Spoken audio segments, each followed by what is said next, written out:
Loneliness has become fashionable. Not sad, not terrifying, not the kind where you stare at the ceiling at 3 in the morning, wondering whether anyone would notice if you disappeared for a week.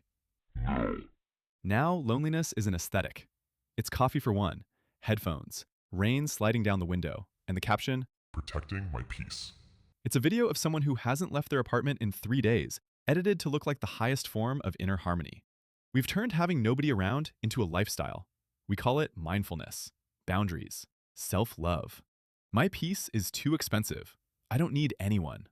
And sure, it sounds beautiful, especially when you add warm lighting, a candle, a book you're not actually reading, and some slow jazz in the background. But let's be honest, sometimes I'm choosing myself really means I'm terrified nobody else will choose me. Sometimes I enjoy being alone means I no longer remember how to make the first move toward another person. And very often, I'm protecting my energy simply means you don't want to spend any effort dealing with someone else's personality, problems, awkwardness, or opinions that might not perfectly match your own. Because people are exhausting.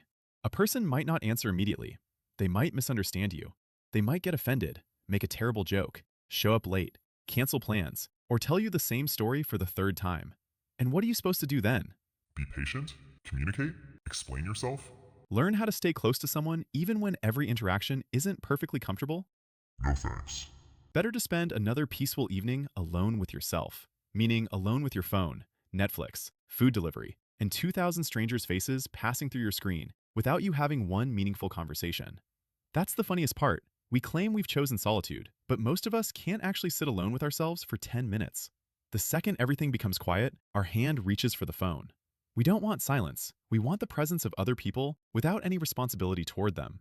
Endless human noise with none of the risk that comes with an actual human being. We want people to see us, but not look too closely. We want them to listen, but never ask uncomfortable questions. We want them to love us, but require absolutely nothing in return. We want them to keep inviting us, but never feel hurt after the fifth rejection. We want people to remember us, while we're busy remembering nobody. And then we wonder, why am I so lonely? Maybe it's because you're not a mysterious introvert. With an unusually deep inner world. Maybe you said, not tonight, 10 times, without ever offering, how about Friday instead? Maybe you stopped texting first because you wanted to test who genuinely cared about you, and everyone around you performed the same brilliant experiment. So now 5 people are sitting alone, staring at their phones, waiting for someone else to message first. And every one of them has concluded, But nobody gives a shit. a social experiment designed by a folding chair. Today, loneliness is sold to us as strength.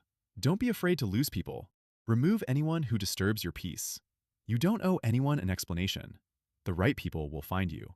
That last one is especially convenient. You can lie face down in your pillow, meet nobody, go nowhere, risk nothing, and patiently wait for your people to kick down your apartment door screaming, "We sensed your energy from 3 neighborhoods away."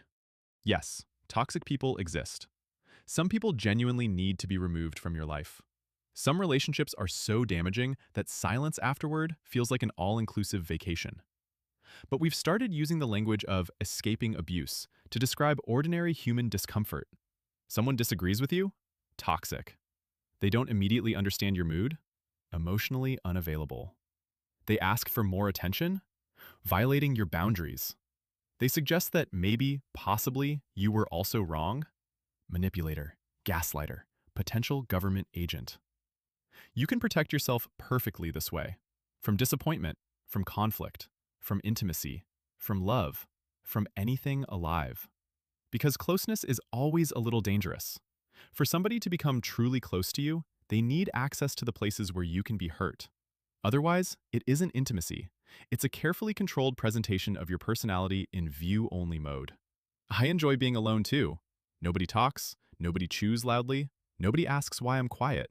Nobody suggests going somewhere I don't want to go. Loneliness is incredibly comfortable. So comfortable that you can spend several years inside it and call the whole thing a period of personal growth.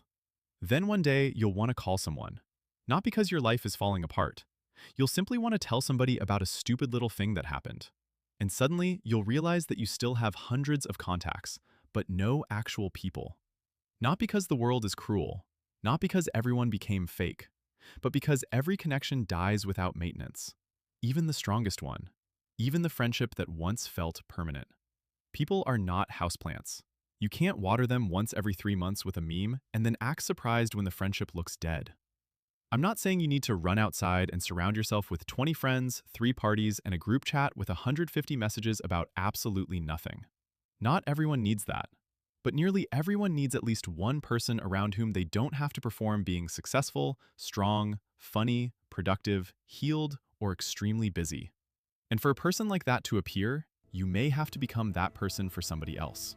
You'll have to text first, invite them again, listen to a story that isn't perfectly entertaining, survive an awkward silence, say that you miss somebody without immediately dying from embarrassment. Because loneliness isn't always freedom. Sometimes it's fear that learned how to dress well.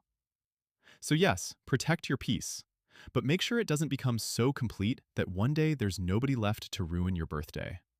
Now tell me in the comments, when was the last time you invited someone to hang out first? And subscribe, because if this video gets no views, I'll also declare my complete social isolation a conscious spiritual decision.